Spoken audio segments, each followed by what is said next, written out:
Welcome back to Without a Doubt, the podcast, a podcast where we celebrate living life authentically and organically as ourselves.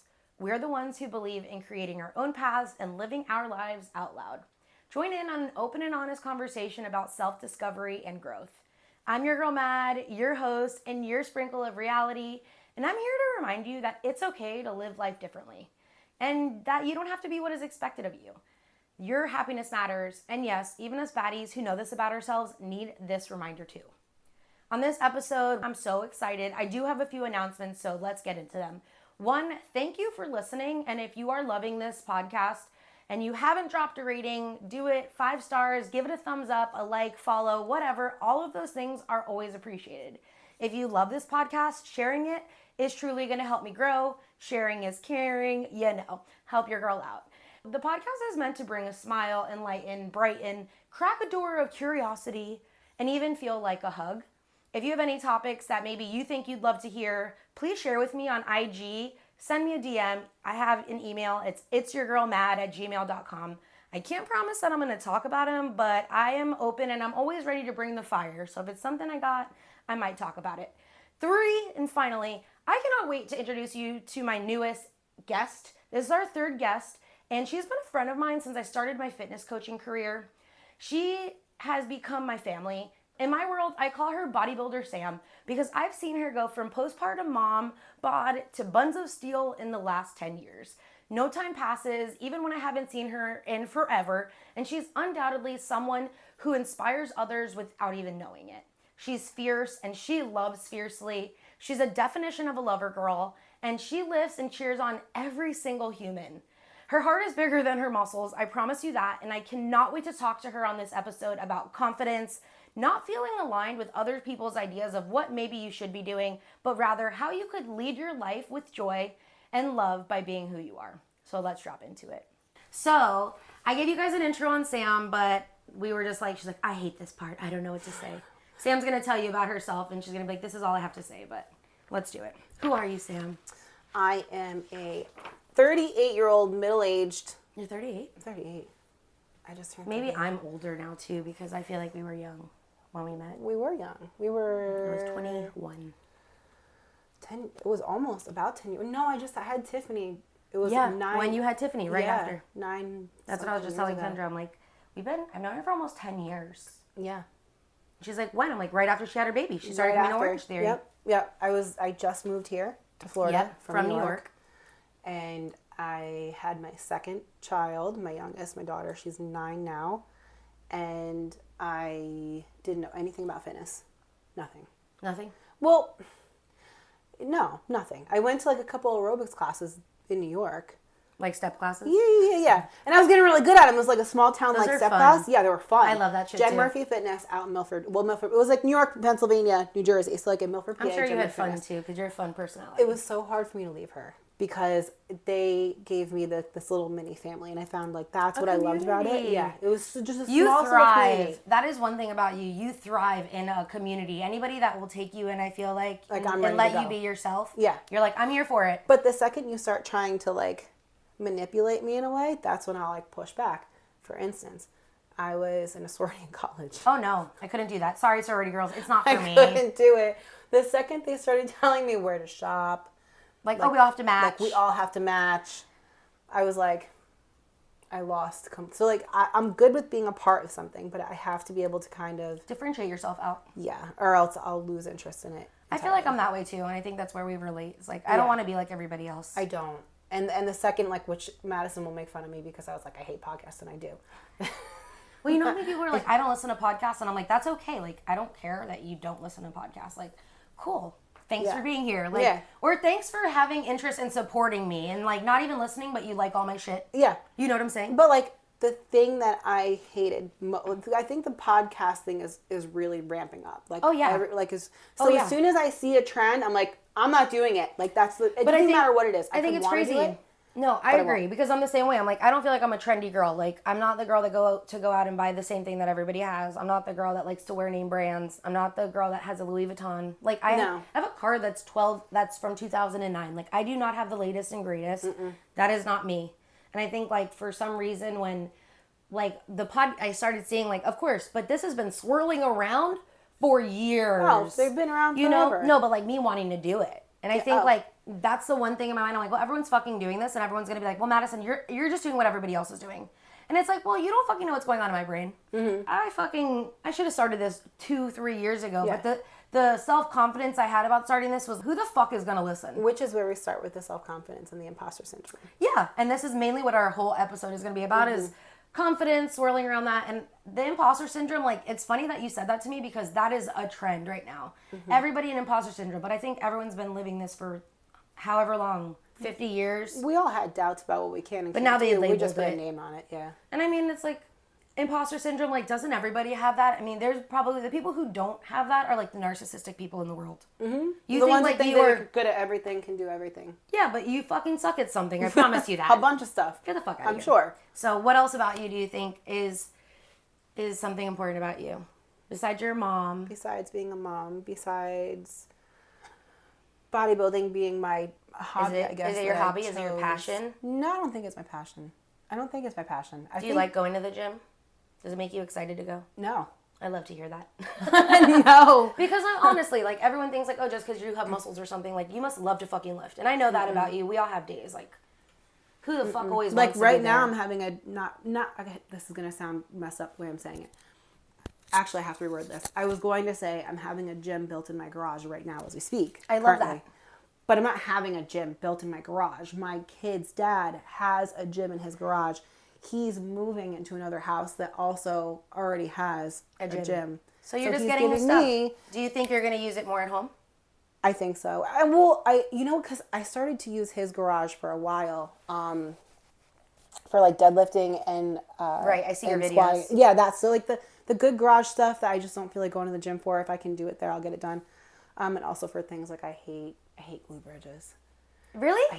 Why? Anything booty, I'm so happy about. I hate putting the thing on. I hate rolling the bar back. Well, it's a lot of work. Never had a gym that had machines for it. And like, we were using it, and she's like, do you know how to use them? Like, no, I'll fucking figure it out though. And like, literally, you just like put the plates on, and it has a seatbelt. Yeah. It's so cool. So we have that at the gym. I have a couple of gyms now that but like, you could go to a regular gym for that instead of doing that at home. But I hate doing them at the gym, to be honest. Like, I hate people. I feel like anybody doing booty things, like squatting, booty exercises, they stare regardless at girls. So like, then you're doing the things. I hate it. I like wish I could be invisible at the gym. Yeah. That is one thing about me. That's why I don't like to go. But I don't have everything here. We work out at home and it's not the same. But it's hard to go to the gym and feel that confidence in the gym when you like maybe don't know the machine. It's kind of new to you. Or you see other people. Of course, there's someone always going to be more advanced than you there. And you always are going to be kind of like, do I look stupid? But who gives a fuck? I know I look stupid. But who cares? That's the thing. I'm like, I'm going to have to look stupid to figure this out. There's really no two ways. Like, there's really no other way around it. So I just kind of go in on it. I think that's... So you're not afraid of being stupid? No. You're not afraid to look stupid? No. That's one thing about you, too, that I love. No. Elephant runner you.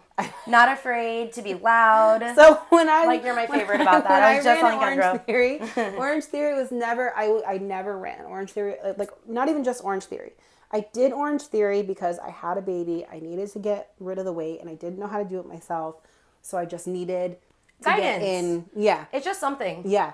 And Madison would always tell me that she knew, without even looking. She didn't have to look anywhere. She knew I was in the room because when I run... Be like, wait, Sam, you're here? I didn't even see you come into class. She'll be like, I know Sam's here because it sounds like there's an elephant that's going to run through the wall any second now. It's okay, I just run. Some people run heavy. I run very heavy. And to this day, I could not tell you the last time I've been able to pull off a 12 to 13 all out, like for any amount of minutes. Can't do that anymore either. There's Girl, since 3 years now, probably. Like, I hit a 10 on the treadmill, and I'm like, 15 seconds, I'm good. I get to like 7. I get to like a 7. And if on a good day, I'm hitting those 10s. That's like once. But my body composition then was different. Now, weight is weight, and we know that now. We know that. You're built different. You're not built like a sprinter anymore. I'm built for feed, girl, not for speed. No, and that's not the body. Okay, so that's not the body that you built. Right. And, like, that's one thing about you is, like, I always say, like, I put that in my intro, you're bodybuilder Sam. When I talk about you to Kendra, I'm like you're Sam King to me. Mm-hmm. But, like, I'm like, bodybuilder Sam. Because she's like, which Sam? Bodybuilder, Sam. Whichever. But you're like, your body to me isn't like, this is going to sound bad. I feel like you're a bodybuilder, but you're not like so jacked and ripped. Like you look so intimidating, scary, but you are bigger than the average girl. Yes. And that's when people look at you. Like if I saw you at the gym, I'd be like, damn, that girl's right. Damn, I want that. I want those legs. I don't eat when I'm supposed to eat in order to have. And you say that food is your problem. Food is my problem. But who cares? All day long. But all this. Yeah, but you're not. You had a baby. You're a woman. Like I don't know. I feel like you're inspiring too. And like I said, you do inspire people, and I don't even think you realize it. I don't. Like I don't even think that I even set out to do it. I think no, never. Yeah. But who you are as a person, like you are the truest version of a lover girl. Yeah. You really don't feel like other people are competing against you. You're like, I'm literally here for myself. And I don't have it in me to compete against other people. And speaking of which, where we wound up where we are. I mean, like speaking of all the shows and stuff, everyone would be telling you like, Sam, you really should get into shows and do this. And how many shows have you competed in? And how many times have you prepped for them? One show and how many preps? 5? Possibly. I feel like you've done a lot. 5 at least, I feel like. Yeah. I mean, I watch you pretty hardcore. Yeah. I feel like it's creepy. Possibly. I watch you. Yeah. I don't know. You're one of those people that I try to keep up with because you post, and you're one of my people. Yeah. I want to know what's going on. I like to know what's going on. I just want to know what's going on. I just like to see where you're at, and if I know you're not posting often, I'm like, okay, something's going on. Like there's certain people that I'll scroll and be like, okay, I know what you're doing. I'm like, all right, hold on. Yeah, and I have to like scroll back. What's Madison doing? What's going on? Like, what's going on? Where are you? I haven't seen you in a minute. Yeah. And it's normal, but I think like, how do you feel like when you're at the gym with your like body now, like, and you see, I don't know. When you see yourself at the gym now and you're like lifting and stuff, or people be like, wow, you're like really strong, Sam. Do you ever think to yourself like, I'm not that strong? Or like you ever feel that you're not where people think you are? No, in my head. I always go, like like your self-confidence in your body is where? 1 to 10? Right now as we speak? Yeah. Like a 4. But like I would give you a 10 for me. You're like a 10. You're like a 10, thank you. You're an 11. So something I'm learning how to do, which somebody taught me a long time ago. They came up to me. It was an older gentleman. He came up to me and he said, you look pretty. It was like a nice compliment. I can't remember what exactly it was. And I was like, oh, and I like kind of rejected the compliment. And he said, listen to me, I want to tell you something. Yeah.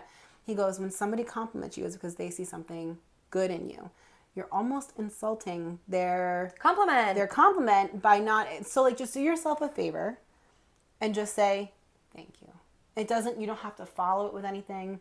You don't have to say, but I feel, you don't have to do any of that. You don't have to explain yourself. But it's just normal to want to explain yourself because like, you're also human like me. And like, you want to remind people that like you have weaknesses and you don't want people to always think of you like up here. You like to remind people that we're all on the same playing field. Yeah. And I think, like, a lot of people that's at the gym, there are people that, like, either see themselves, like, way under, like, what they should be doing. Like, they're there, but they don't have really the confidence to try the machines, try the plates, try the free weights. They just walk the tread, maybe do a couple of leg curls. You know those people, right? Mm-hmm. And then there are people at the gym that are like you, and you'll fuck around to find out. Yeah. And do whatever, and then people are, like, looking at you, and you're still thinking, like, nah.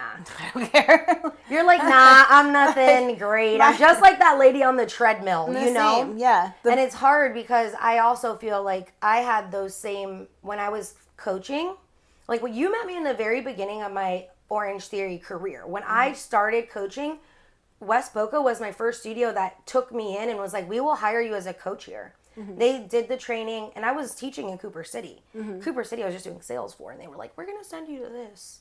But West Boca's like, we love you. We want you here. And, like, that's how I ended up with all those classes. West Boca was crazy cool. And, like, the people there is what made me want to stay. And I remember never feeling good enough in my body because I wasn't that small when I started coaching. I was like average, but I was very strong in the Orange Theory world. Mm-hmm. I wasn't strong in a bodybuilding aspect, but when people were doing like snatches, I was doing 35 pounds and 40 pounds and like out snatching dudes because I was Orange Theory fit. Mm-hmm. But then I get into like other, like people would be like, I just never felt like I was the body type that should have been a coach. Mm-hmm. And then when I got to my smallest, I still never felt that way. I used to wear my mic belt like to cover my little belly pooch because I'm like, I should be flat belly girl. I still think that about myself. I was just talking to Kendra. I'm never going to be that girl because I'm not built that way. There's some things that I'm just never. But I'm still uncomfortable in my own body. And I was uncomfortable at my smallest and fittest. Mm-hmm. You know, my confidence level now though at the gym is a 10. Like I don't give a fuck at the gym. Yeah. I don't even know if it's about, like, confidence level so much as it is about, like, about like I'm not confidence maybe. You're confident at the gym. Maybe. You're comfortable there. But I don't care. Well, I don't really care either, but I think like I also feel like that's what confidence is. Like you don't care. You just like are going to do it. It's the same thing. Like I saw somebody post like if you can go out and dance without having like drugs or alcohol, like you truly love who you are. I don't drink. I know. So that makes it. That's you. You really are yourself. Like, okay, Sam doesn't know how to explain who she is, right? But she just went to Carnival. You were probably the only white person there. 1 out of 10. 3 or 4, maybe. There might have been like 3 or 4 other people. Exactly. Yeah. So like, and not just that, but like you dance, you bring in the culture, you become who you are with them. That's your bubble of friends. My best friend is from Trinidad. My best friend, and then she brought her cousin into my life, and like we're just attached to the hip now. And ever since I met Marisha, and she's always been the type of person, like, she's like you. She goes, oh, I like you. Okay, come with me. Like, yeah, let's go. Like, let's go. Like, and you just kind of have to go with it. And thank God I'm not super resistant to things like that, because she didn't even tell me what Carnival was. I would go. I always say, like, I would love to do that. In her family that canceled the ability to be able to go. She just so happened to fit. Like, I fit into her costume. This time or last? The first time you went?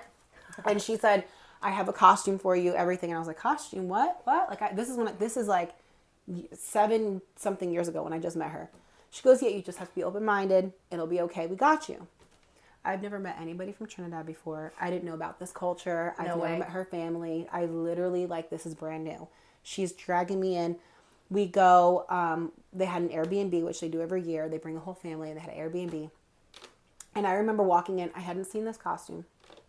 I mean, I guess I'm very familiar with it because I'm a South Florida girl, so I'm aware of, like, a lot of the culture things. So upstate New York. Like, I didn't know about any of that. When your ass is hanging out in that jeweled wings. No clue. Sexy thing. So I walked in, and I remember her. I think it might have been her mom. I'm not sure who it was, but they like kind of nudged at Marisha, and they're like, I was thick. I was a big girl. You were like more like body like thick at that point, right? 7 years ago. Like the building phase, and they're like, is she hungry? And Marisha's like, probably. So like, they just like made me I was like automatically the whole family yanked me in. They didn't leave me out of anything. There was no. They made you weird, like theirs. Bias. You became nothing. One of them. Instantly, in seconds. And then every year after that, it was like, where's Sammy? Sam coming. Where's Sammy? Right. Where's Sammy? Every year. So now it's just a given. Well, okay, we have to get this person, Sammy, this, and like we round everybody up. So now it's like second nature to me. So now when I talk about it, I'm like, oh, it's hard. Yeah. Like, I know when October is coming. Like, we know we got Juve, we have Carnival, we have all the fetes, we have everything to do. And Marisha is an Energizer battery. The girl is older than me. She hates when I mention her age. She's older than me. Who cares? Age is just a number. I know, but that's just the way she is. You're older than me, bitch. I know. Crazy. How old are you? 33. 33. Yeah. Weird. Older than me. I don't feel 33. I don't know. Age is just a number for real. Yeah, I feel like I'm 45, to be honest. But Marisha, both me and you, Marisha could drink us both under the table. Yeah, girl, I can't drink anymore. I stopped doing that shit too. It doesn't make me feel good. 4 o'clock in the morning. She doesn't care how tired she is. She's still going. There are some people that are like that. Ridiculous. I feel like people think I'm that way. And I'm not. I think people probably think you are that way too. Yeah, but I'm not. I gas out fast. I gas out pretty quick, and I need some quiet alone time. Or I need just some time to like just sit back. I think people think I'm really fucking chatty and talky, and I'm like... Only for a period of time. Yeah, and my social battery drains fast as fuck. So does mine. And like, I just need I don't necessarily need to be alone and go home and like sleep for days. I just need people to not talk to me for like 30, 40 minutes. And just let me just chill. Once my social battery goes down, my anxiety starts to go up. And that's what you were talking to me about too when we were messaging. And I'm like, I think my anxiety starts getting bad when I just start feeling like I can't be who I want to be in those situations. And like, I think I've like pulled myself, like you're like, you do the carnival and stuff, but I was a festival girly. Mm-hmm. I used to go for camp and music for days and be in those big 100,000 people. Like carnival. I can't do it anymore.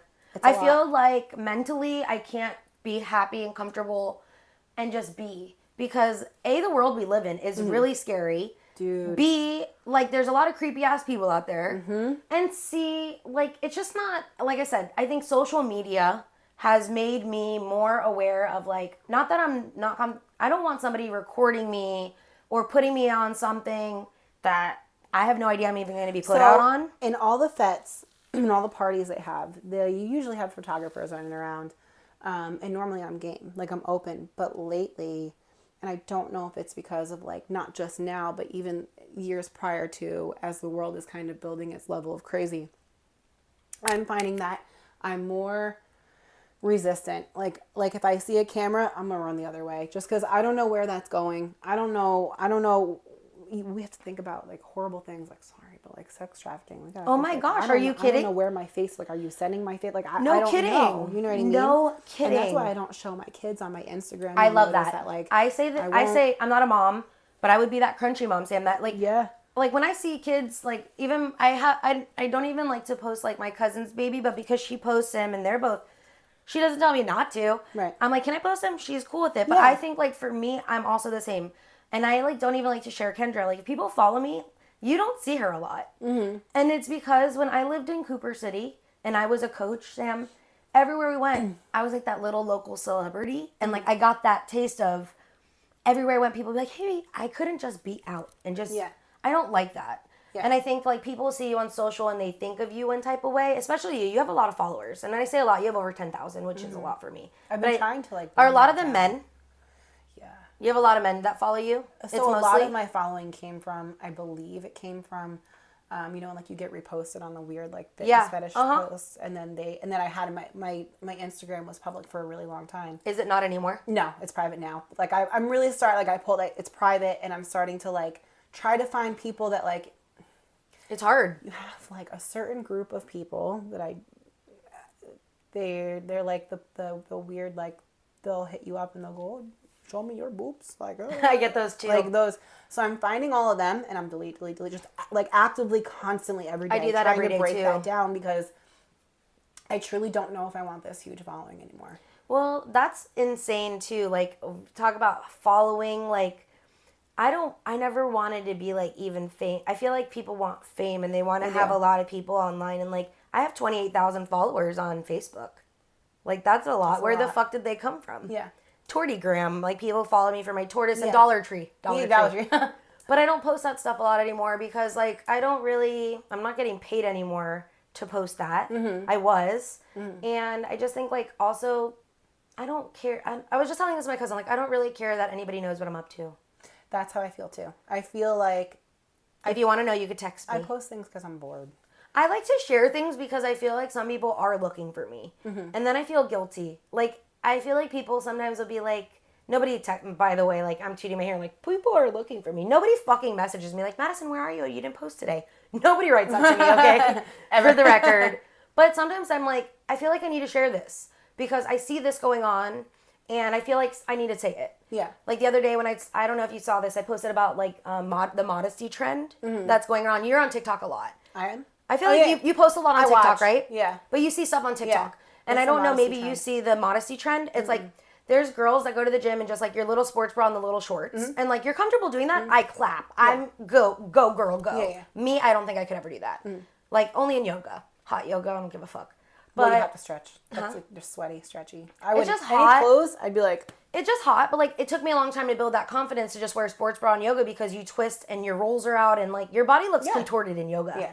But for me, I lost that a long time ago. I'm like, this is my body. Everyone has different bodies in yoga and you're not looking at me in yoga. And if you are, I don't give a fuck.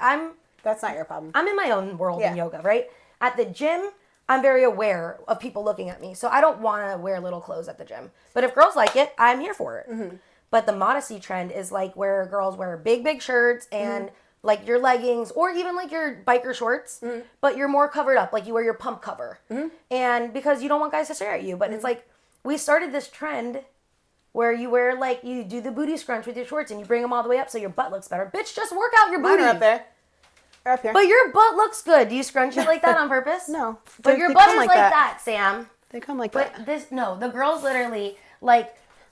do this and then they do this so that they get like the underbutt. Your butt feels so nice. I did this to you last time I saw you. Listen, I love your butt. I lost, speaking of carnival, and I know we're going to backtrack, I lost like almost 10 pounds on accident during carnival.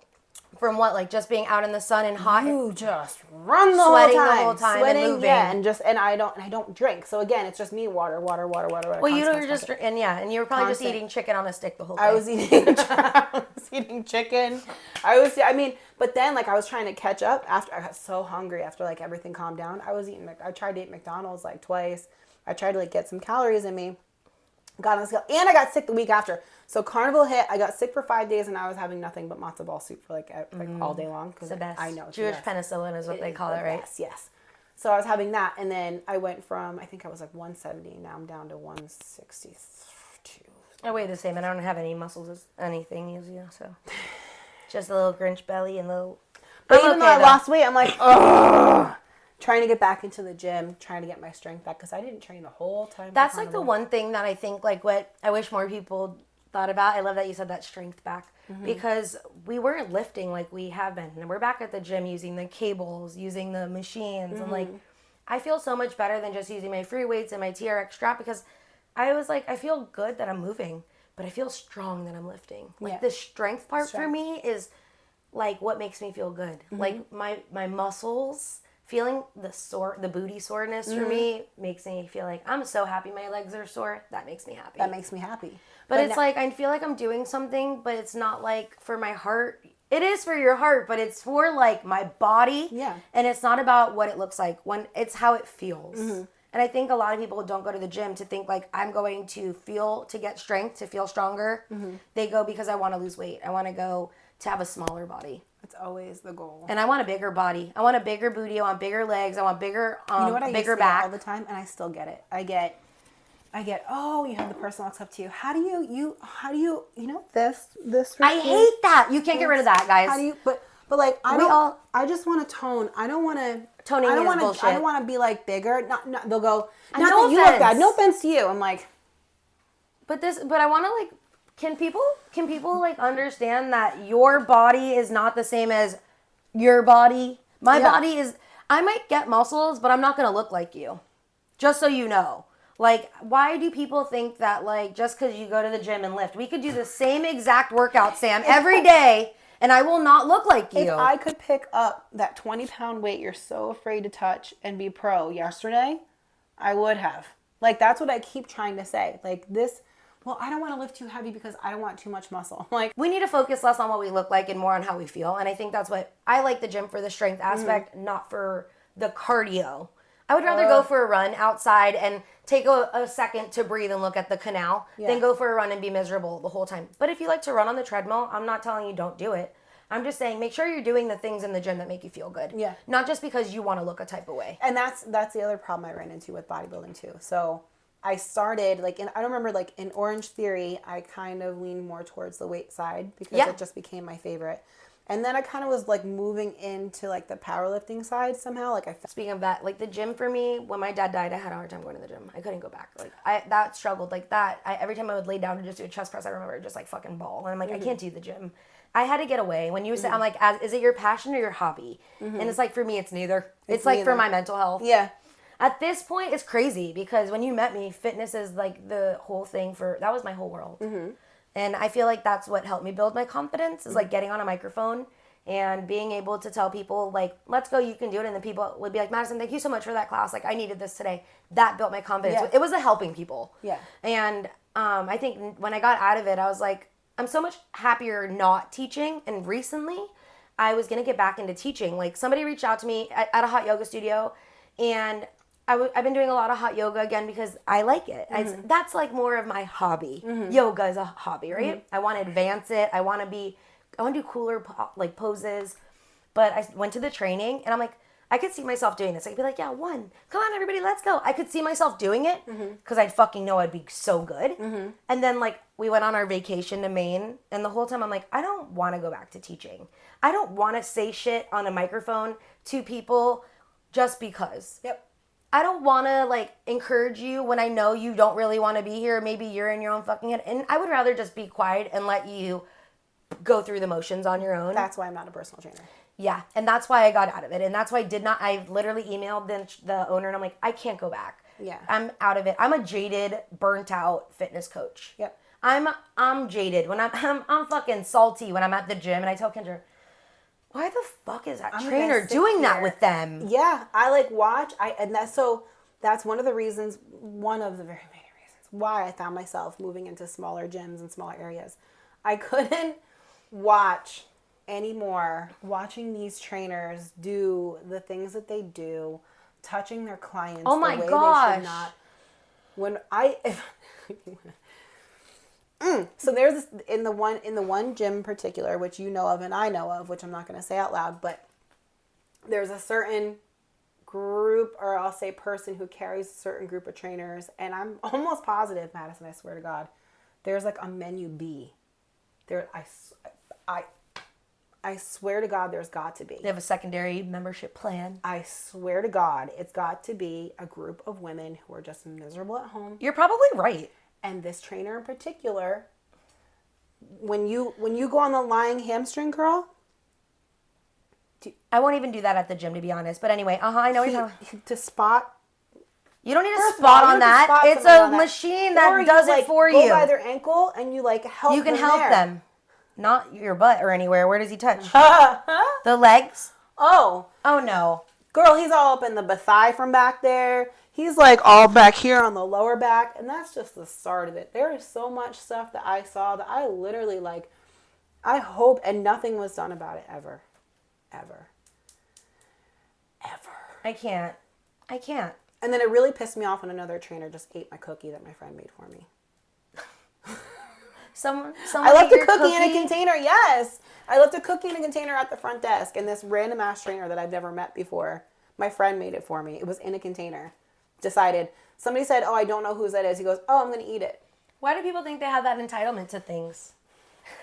Don't eat my fucking food. Eat my fucking cookie. Wait, she made it for me. But like at the gym though, for real, like I mean, Kendra and I even see like couples go and they're doing like weird shit at the gym, and I'm like, why are you what are you doing? You guys are getting off here at the gym because this is your time? Like no. The thing that upset me the most is watching that person, and like that person in particular, and like his crew kind of like all the trainers do the same thing. I would say he's definitely the worst case scenario. So like I don't know if his trainers really follow suit. It's really bad. Like to a point where like it was like we all just. It's like sexual harassment, but they're almost allowing it. They're allowing it. That's what I'm saying. Like there was like a plan. There had to be. You're probably not wrong. There has to be a plan B where he's wrong. like, I'll train you. Like, oh, are you lonely at home? Come with me. She'd do walking lunges, and he'd like grab her by the back of her neck and hold on to her other hand. Madison, I'm not kidding you at all. I swear to God, this is like honestly, you can be a trainer and not even touch your client. And not touch your client. Your job is to make sure your client doesn't fuck up. Like this happens also in yoga. Like, and I imagine. Like okay, help me stretch. Yeah, no, like like when you're in child's pose, like I'm really lucky that like I really only go to one or two instructors, but like there's instructors that I have been in a class when I'm trying new classes, and his dick is on their back. Yeah. Get your dick off me. Yeah.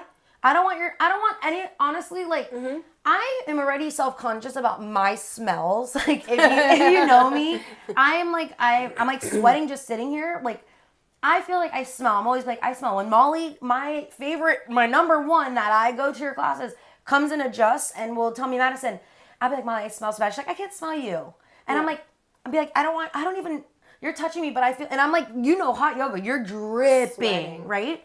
And I'm not creeped out when she touches me, no way. But like, I have been in classes and there's been the male instructor, or even there's women instructors on the men in classes, and they're just like too close. And I'm, like I tell you, I'm really in my own zone, but if I'm not feeling the class, most of the time, these are the classes. I'm looking around, my new classes, I'm very nosy, like, what the fuck is going on? And I've seen shit, and I'm like, your class sucks. Maybe that's why people are coming back, because your titties are all up in his face. Yes.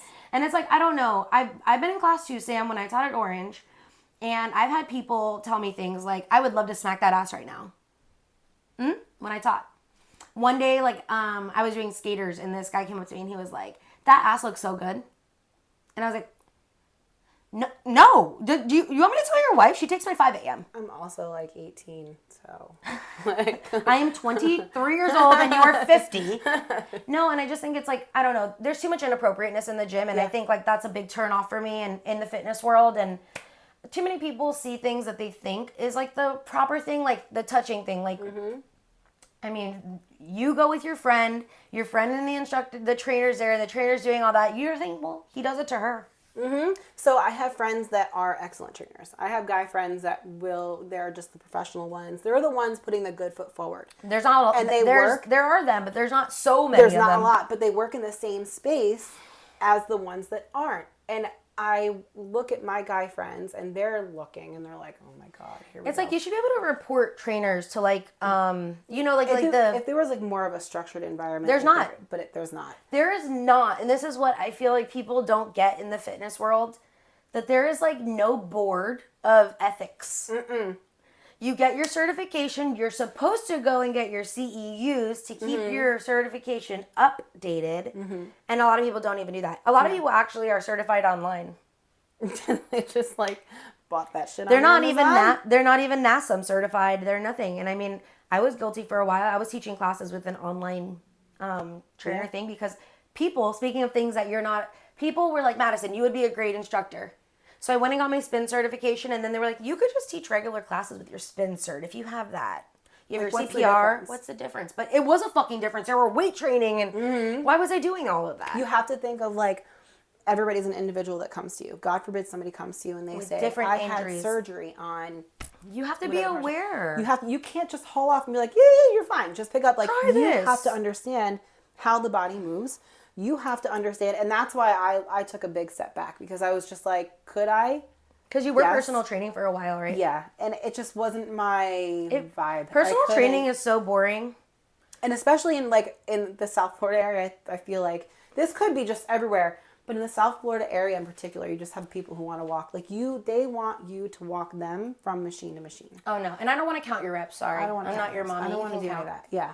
Actually, I was personal training the last 3 years. And after COVID, I had like a few clients that I was just going to their house. And this one guy we would be fucking training. And he'd be like, you're not counting. Be like, can't you count? Like, we're not talking. We're not having a conversation. Count your own reps. You're doing 20. Yeah. I don't need to. Here's the exercise, and you count your reps. But he's like, well, this is what I pay you for. No, you don't pay me to count. Sometimes he would be talking, and then he would be like, well, I pay you to be here for the hour, but I'm like, you don't pay me to be your therapist to sit here and bitch. That was the other issue. My ability to be able to absorb other people's energy is 24/7. It's so bad. Plummeting. You're like me, though, because you absorb everybody's shit.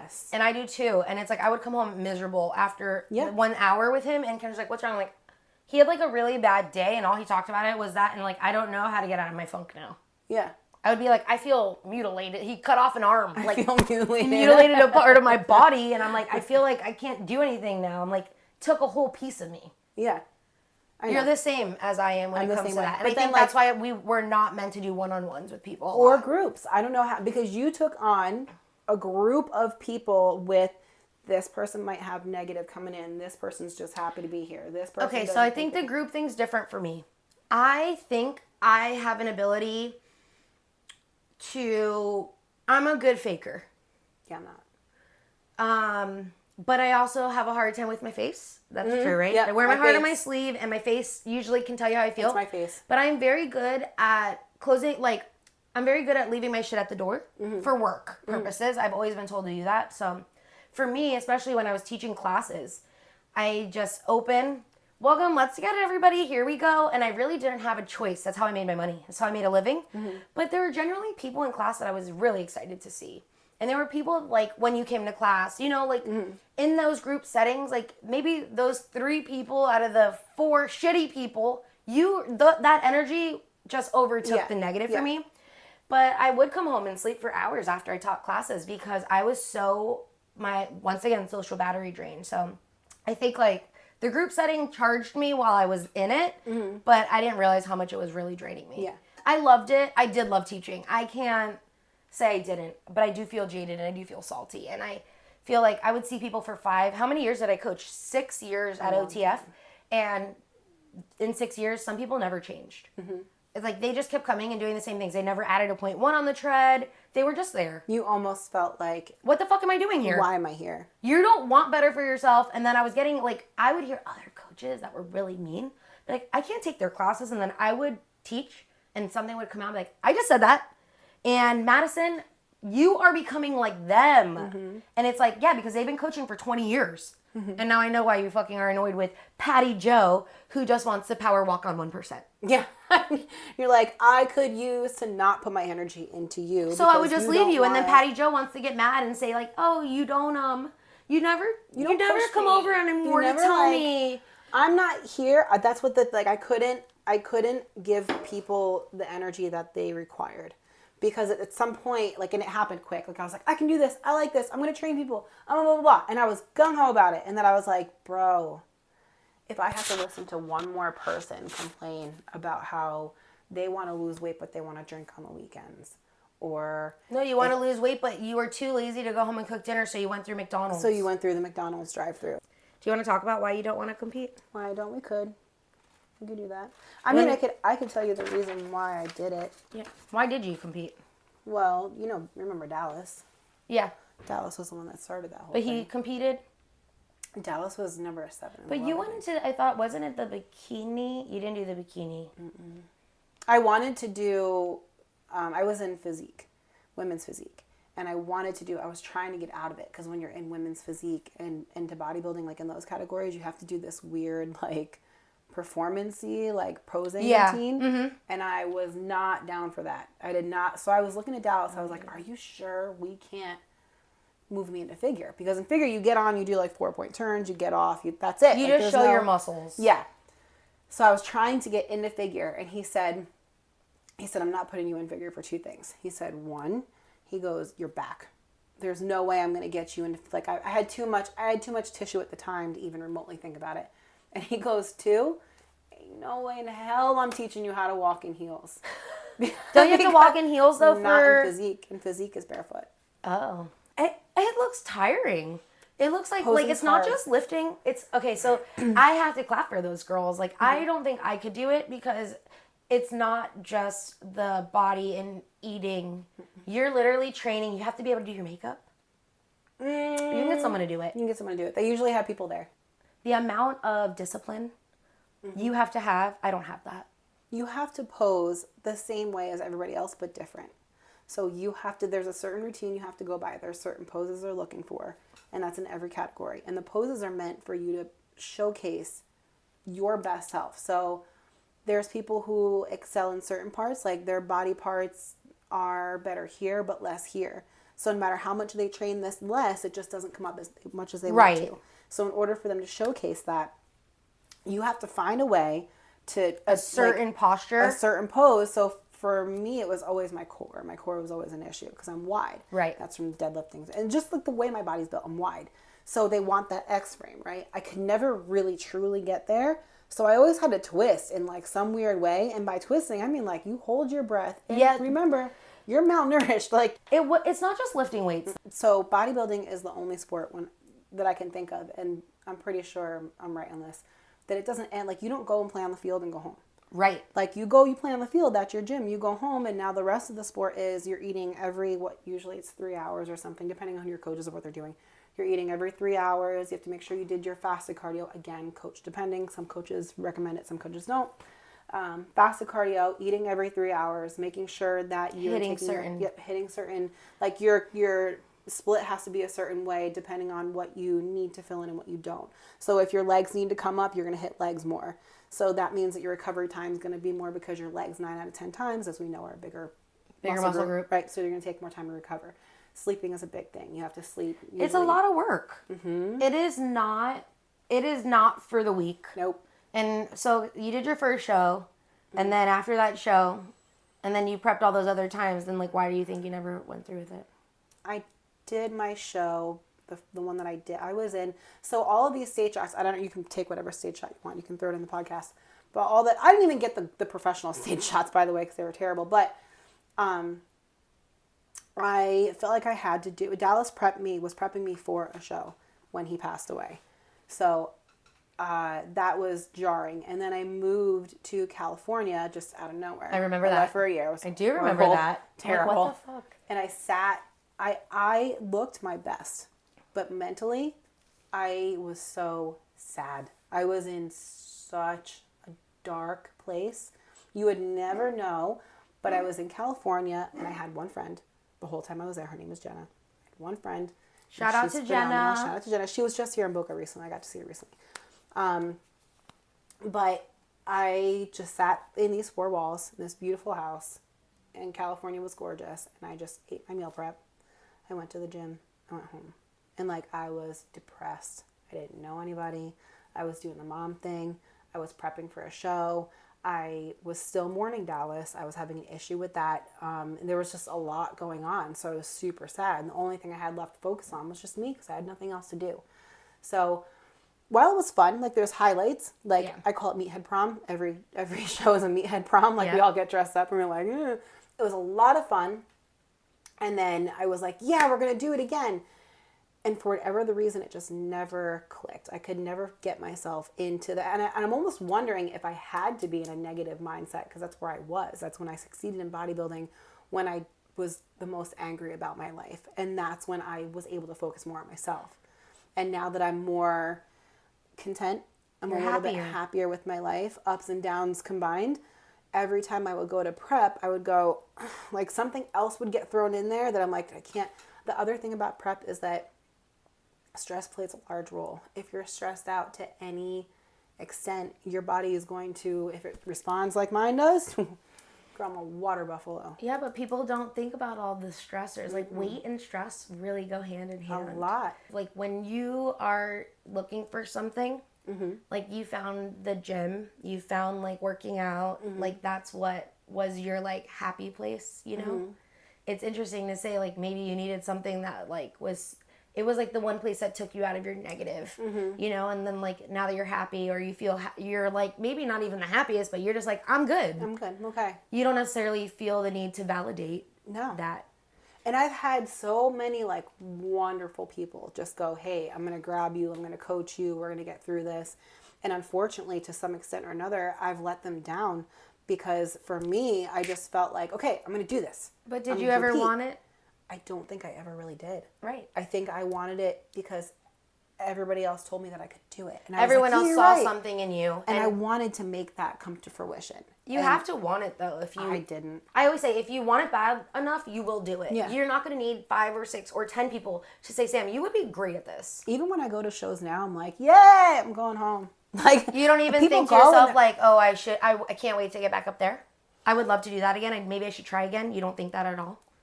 Because in my triathlon life, that past life of who I was. I remember that.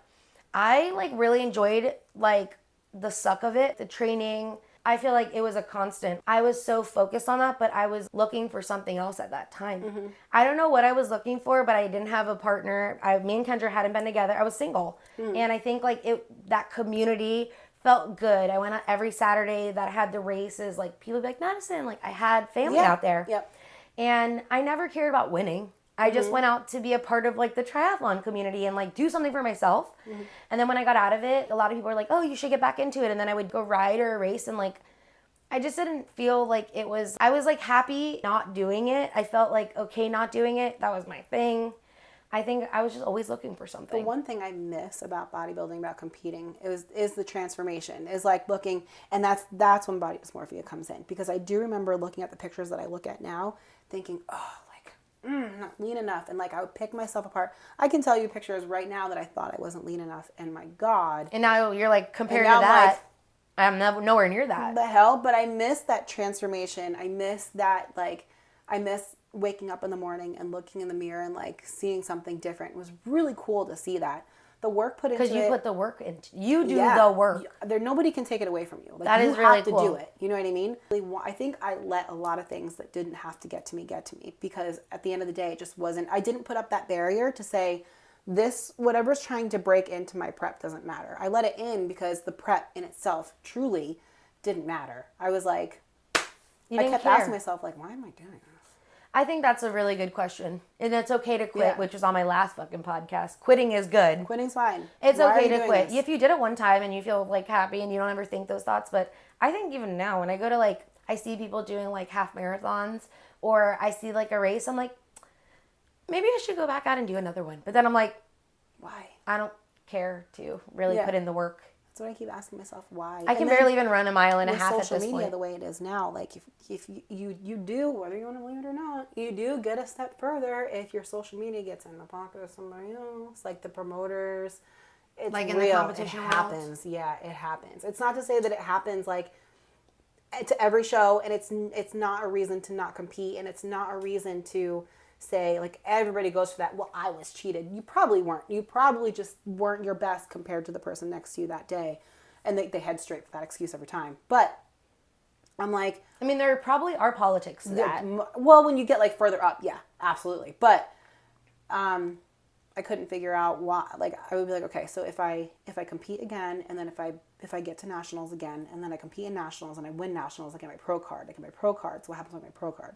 My pro card, you go all the way back down to the bottom of the barrel and you work your way up. The chances of you working your way up and getting into the Super Bowl of bodybuilding is the Olympia. That chance is it's like this big. And also, let's not forget, I'm 38 years old. Like I would have to be in the Masters category, which sorry, getting your pro card in the Masters category is deemed as kind of cheating. And like you're gonna compete against like the old broad against you, like what are you?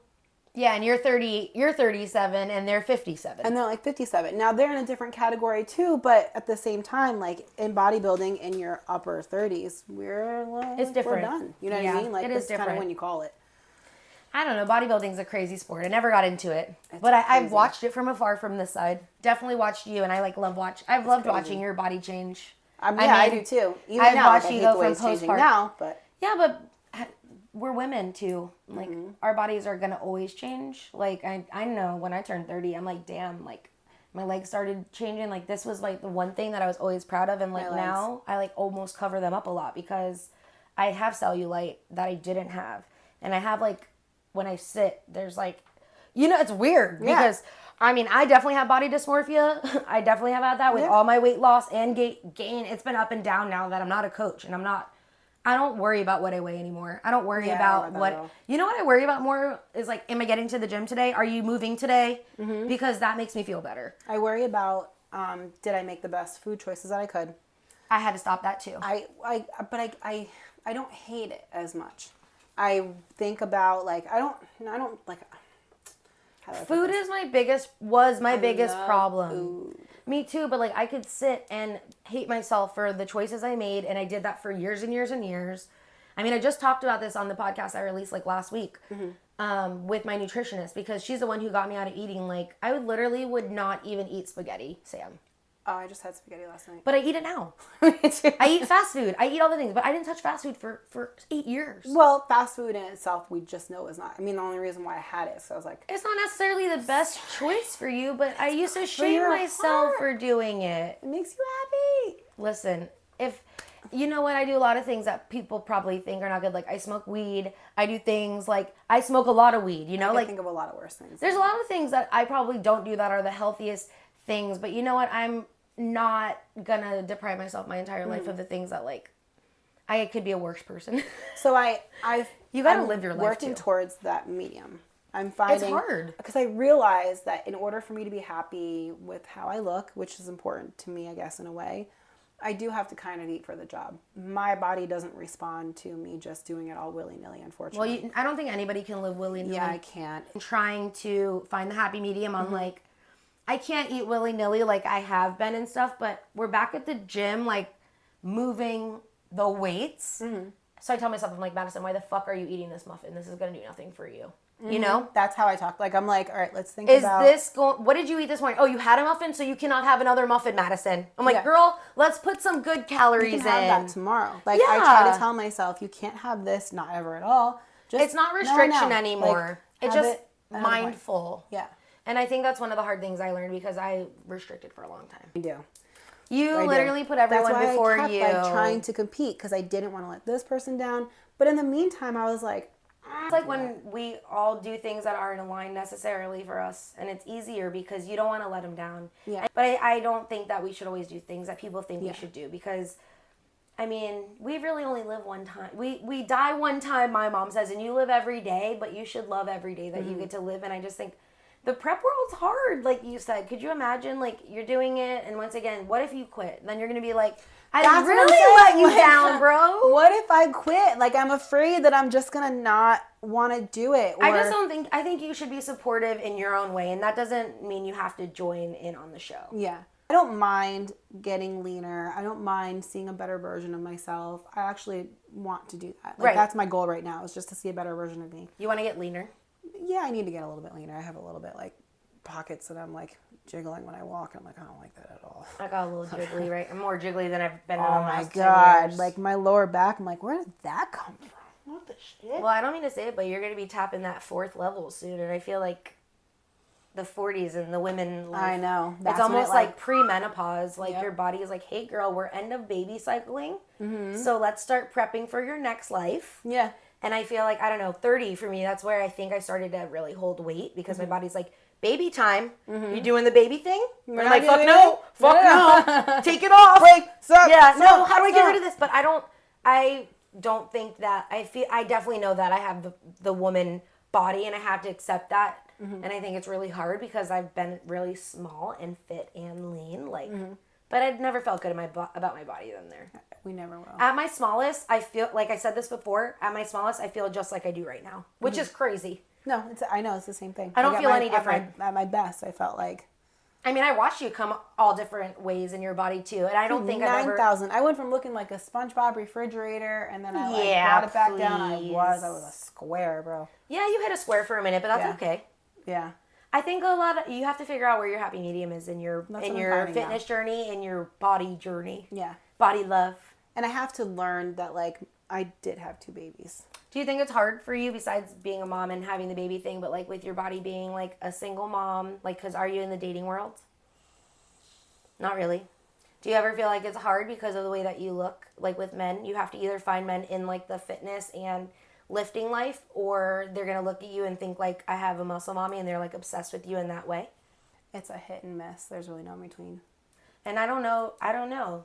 Like, do you really want to be with someone who, like, likes to do what you do? Then you guys would be going to the gym together all the time. Like, and maybe he'd be pushing. I don't know. So what I learned from... Because you have had some guys that you dated in that world. Yep. So what I learned from having that was that if they're more into the competitive side of it, that's kind of where I have to back off. Like, that's not something that I want to be involved in. Because from my experience, I've learned that being in the competitive end of it, they're focused on themselves.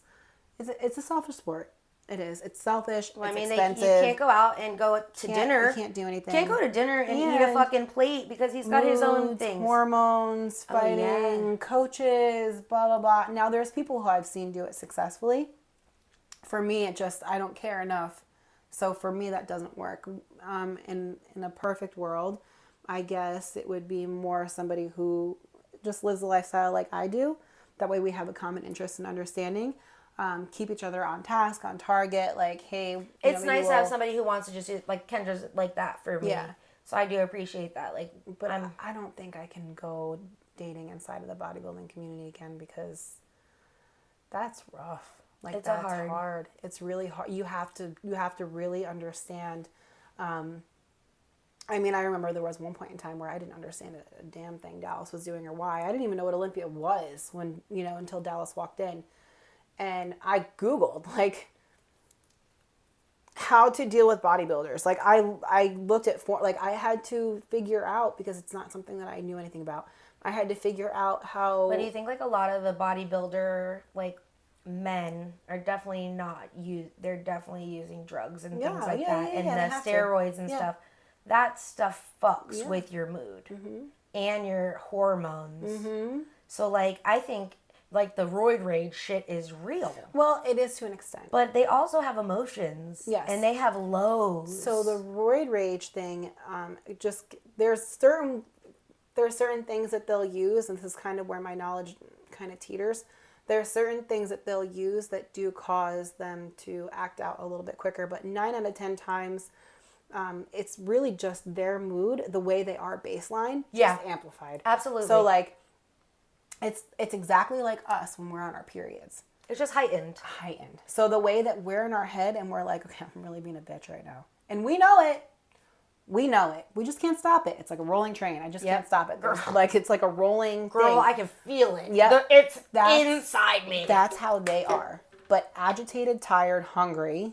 Hungry. I think that's one of the worst things, like the nourishment part. Being hungry, like hangry is a real thing. Like, could you imagine you're doing that, you're hungry, like what is the word? It's like I can't fucking think of it, but it's literally like, it's a perfect storm. Yes. It's a perfect storm to what they're, and then so for us, we could say, you're probably going to get like noisy things repeating it.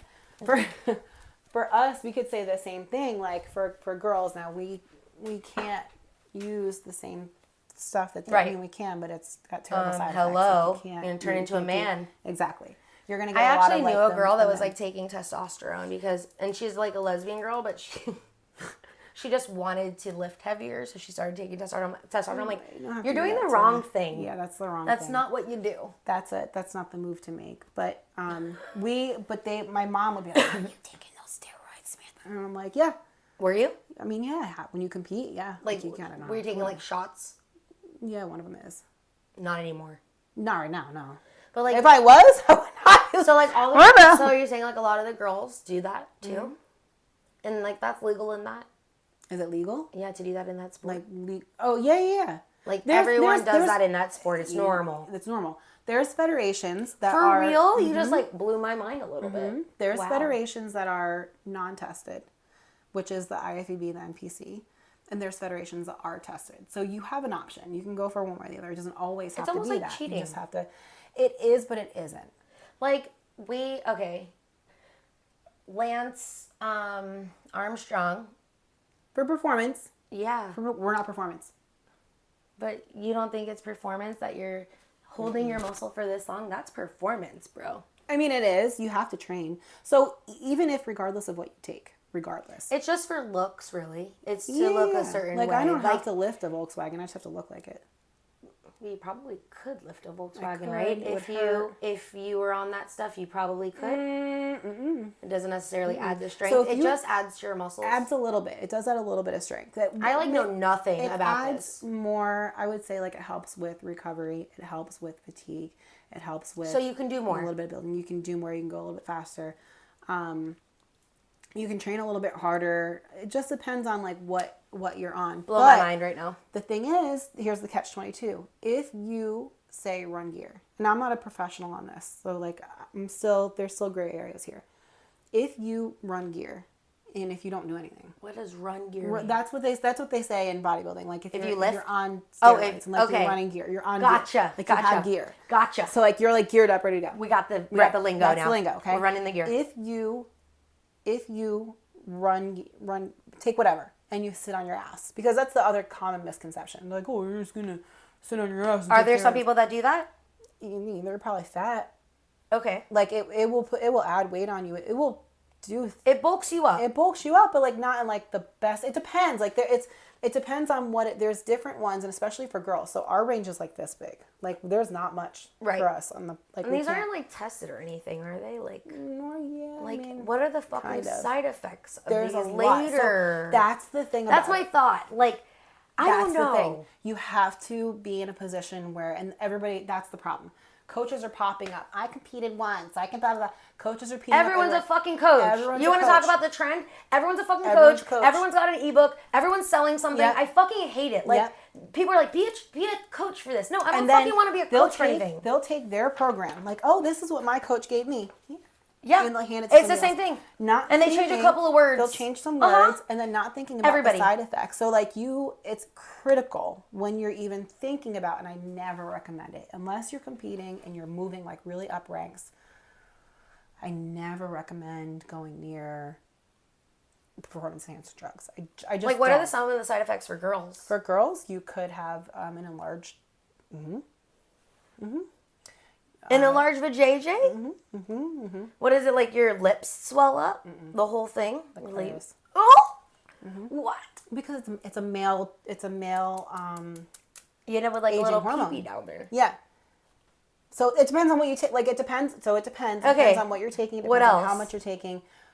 Facial hair, bone structure. Makes sense about the facial hair, the bone structure, because it's gonna try to bulk up, like so widen. Think about like if I'm not to like get into political, but think about like what they're doing right now with like kids, hormones. Right. Okay, so they're taking girls who want to be boys and they're giving them hormones. Right. that's the hormones they're giving them. Gotcha. You see what I'm saying? Yes. So like it deepens the voice. Right. It changes the bone structure. It changes your facial structure. It gives them facial hair. Things will happen down here. And these things are irreversible. Really? You can't. Wow. They don't. So like that's something that's like. That's crazy. You have to think about if you're going to start taking performance enhancing drugs that are going to give you those side effects, because at a certain point there's no going back. You I mean, and like, do you win that much money if no, you win no, Is it worth the money? No. That's my question. That's been like my whole thing. No, like I couldn't. Like, what do you get out of it? So bodybuilding. You just get like the validation. You get like a trophy and some pictures. So a bodybuilding like a long time ago used to be for the elite. There used to be for the people who have that like, and you can put on, and I'm not saying that I'm amongst the elite. My body is that body type that can add muscle. I agree. But I just can't get rid of fat that easy. Like I have to die for that one pretty much. Yeah, but I think once again, everybody's different. Everybody's different. But I also think you're also 38. If you would have done this 10 years ago when you were 28, it might have been different for you. Yeah. But there's people now, and because it's a new age bodybuilding, they're going to go straight for drugs. Everybody's like, they don't ask you what you're lifting. They don't ask you what you're eating. They don't ask you what you're training. They don't ask you how long you've been training. They don't ask you what your split is. These kids will come up to you and they'll be like, so what are you taking? That's all they want to know. What gear are you running? What gear are you running? That's all they want to know.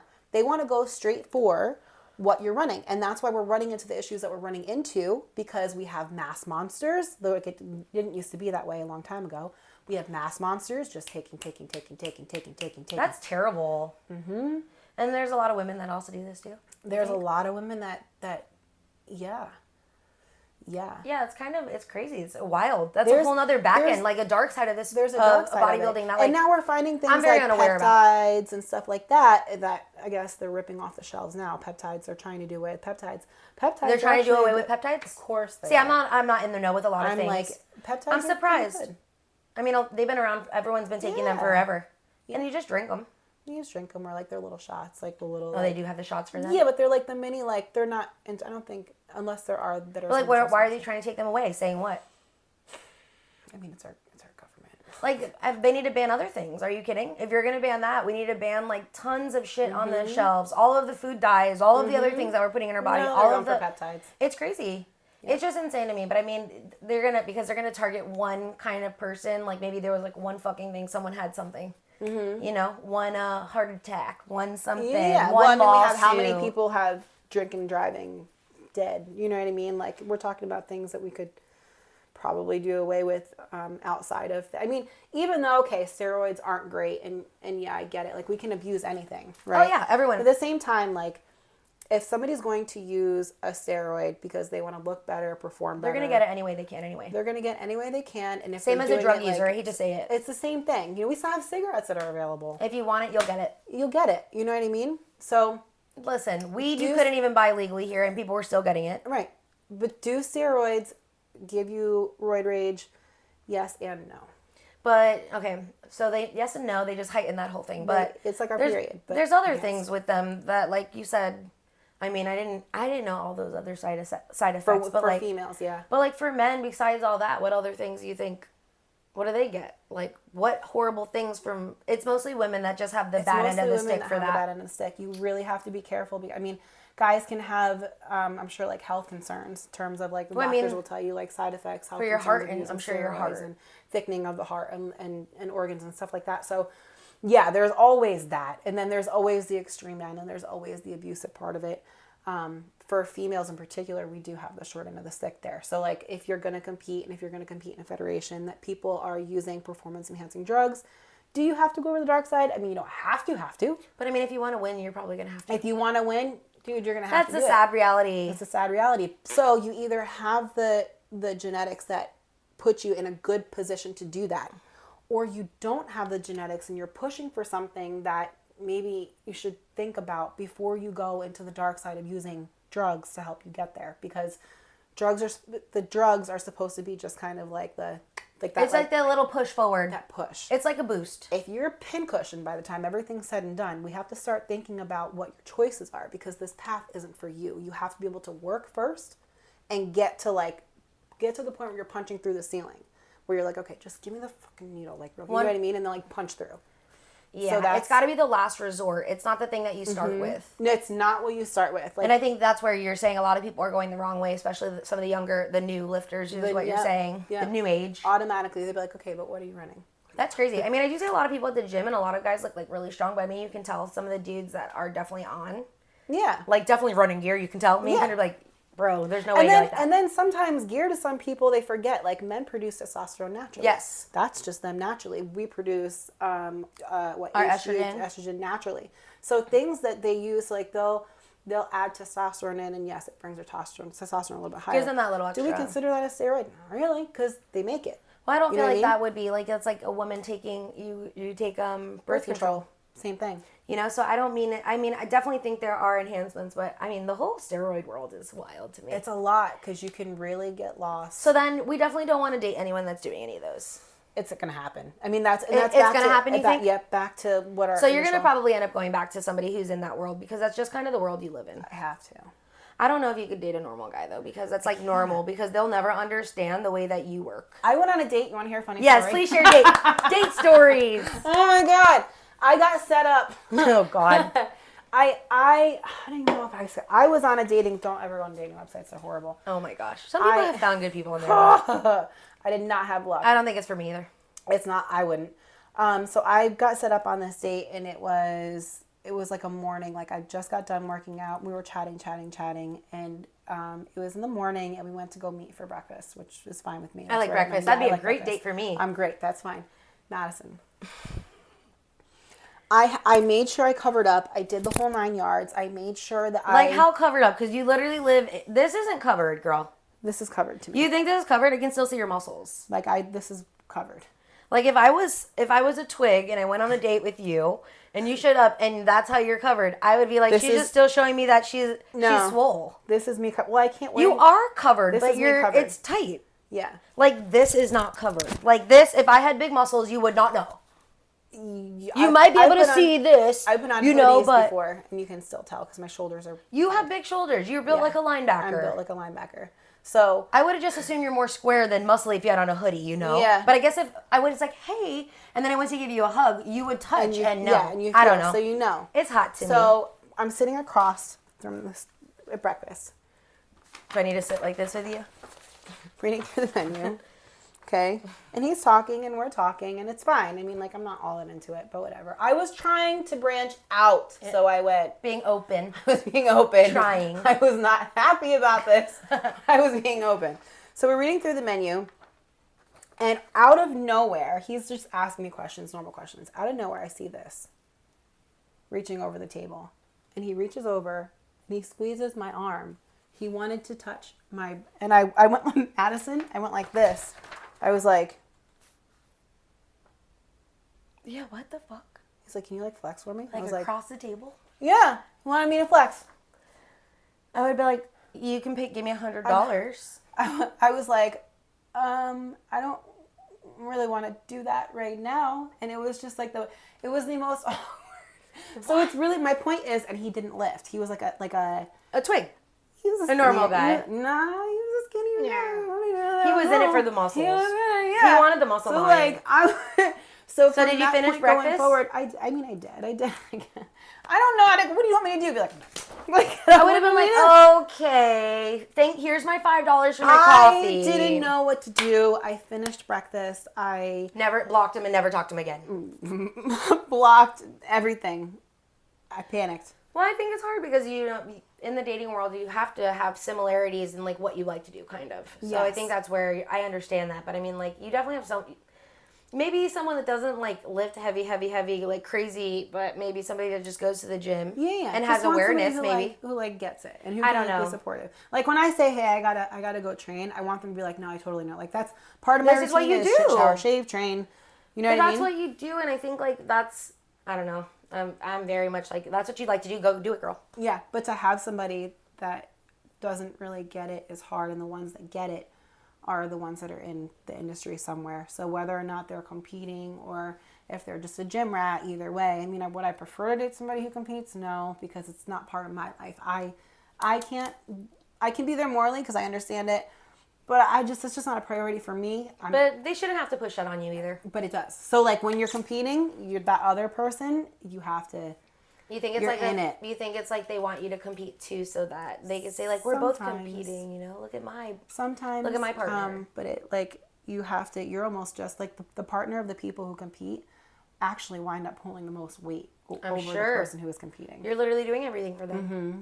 Yep. You're carrying everything, the emotions, making sure that they're okay. You're the caregiver. You're the caregiver. The caregivers have the hardest world. They have the hardest jobs in this world. Yep. But I mean, this is actually interesting. You taught me a lot about steroids and.